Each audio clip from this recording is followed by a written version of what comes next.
محكم الكتاب المجيد وهو أصدق الصادقين وقوله الحق.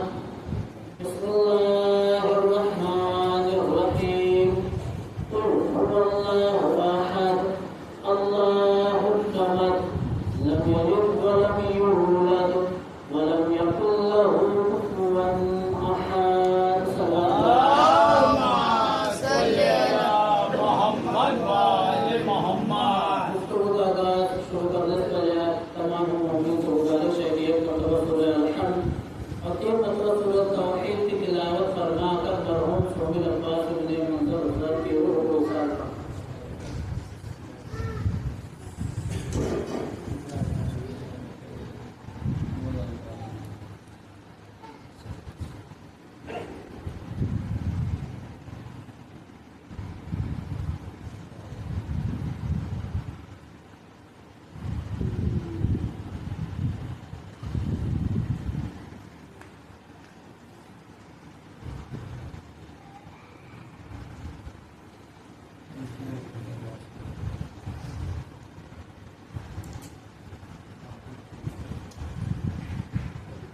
مرحوم کو بلند درجات کے باوجود میں صلوات اللهم صل على محمد وآل محمد. عزیزان محترم شیعان حضر کرام عزاداران سرکار سید الشہداء سورہ توحید اس کی میں نے کاملاً تلاوت کی ہے.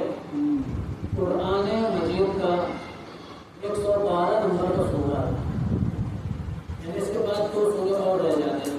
قرآن مجید میں ٹوٹل 114 سورے ہیں. 112 نمبر کا سورہ جو ہے وہ ہے سورہ توحید، جو مکے میں نازل ہونے والا سورہ ہے. اس لیے کہ مکے میں جب کفار مکہ یہ کہنے لگے کہ خدا ہے نہیں، خدا کا وجود ہے نہیں، یہ دنیا خود بخود وجود میں آئی ہے اور ایک دن خود بخود مٹ جائے گی، تو اس وقت مکے میں جبرائیل کے ذریعے اللہ نے کاملاً اس سورہ کو نازل کیا. قل هو اللہ احد، اے رسول کہہ دیجئے کہ وہ اللہ ایک ہے. دیکھیے توحید، سورہ توحید، کلمہ توحید کا مطلب بتا دوں کہ توحید کا مطلب ہوتا ہے اللہ کو ایک ماننا. اور آپ نے جتنے بھی بچے ہیں اور جتنے بزرگ جو ہے ایک ضمانت ان کا بھی بچپنے کا، تو آپ لوگوں نے بھی دنیات بھی پڑھا ہوگا کہ دنیات میں سب سے پہلا جو سبق ہوتا ہے کلمہ، اور کلمے کے بعد جو سب سے پہلا سبق ہوتا ہے وہ ہوتا ہے اصول دین. اصول دین میں سب سے پہلی چیز ہی پروردگار جو ہے کیا بتاتا ہے؟ توحید. بھائی پہلا نمبر توحید ہے، عدل آتا ہے، نبوت آتا ہے، امامت اور قیامت. تو توحید کا مطلب ہے اللہ کو ایک ماننا. اس کے بعد آتا ہے فروع دین. اب بتاتا ہوں چلو کہ اصول دین جو ہے اس میں عقیدے کی بات ہے. فروع دین جو ہے اس میں احکام کی بات ہے. یعنی عقیدہ احکام میں دونوں میں فرق یہ ہے کہ عقیدے کے اندر ہمیں کسی کی تقلید نہیں کرنا ہے. اگر ہم سے کوئی کہہ رہا ہے اللہ ایک ہے، ٹھیک ہے ایک ہے، لیکن ہمیں اپنی دلیل لانے کی ایک ہے تو کیوں ہے. احکام میں ہمیں تقلید کی ضرورت ہے. احکام میں نماز، روزہ، حج، زکات، اس میں کسی عالم دین کی تقلید کی ضرورت ہے کہ بھائی نماز پڑھے تو کیسے پڑھے، روزہ رکھے تو کب سے کب تک رکھے، زکات دے تو کیسے دے. کسی عالم دین کی تقلید کی ضرورت ہے، لیکن اصول دین میں تقلید کی ضرورت نہیں ہے. تو کتاب میں ترتیب، آپ چھوٹی کتاب اٹھائیں یا بڑے سے بڑے عالم دین کی کتاب اٹھا لیں، کتابوں میں ترتیب یہی دی گئی ہے. پہلے اصول دین کو رکھا گیا، بعد میں فروع دین، یعنی پہلے عقیدے کو رکھا گیا، بعد میں احکام کو رکھا گیا ہے. کیوں؟ اچھا جب کوئی بچہ پیدا ہوتا ہے تو ہمارے مذہب کی جو مائیں ہیں بچے کو آغوش میں لے کر یہ نہیں سکھاتی کہ فجر کی نماز 2 رکعت ہے، عصر کی نماز 2 رکعت ہے. پہلے عقیدے کی بات سکھاتی ہے، بیٹا اللہ ایک ہے، پنجتن 5 ہیں، امام 12 ہے. کیوں؟ کس وجہ سے؟ پہلے عقیدے کی بات سکھائی جاتی ہے.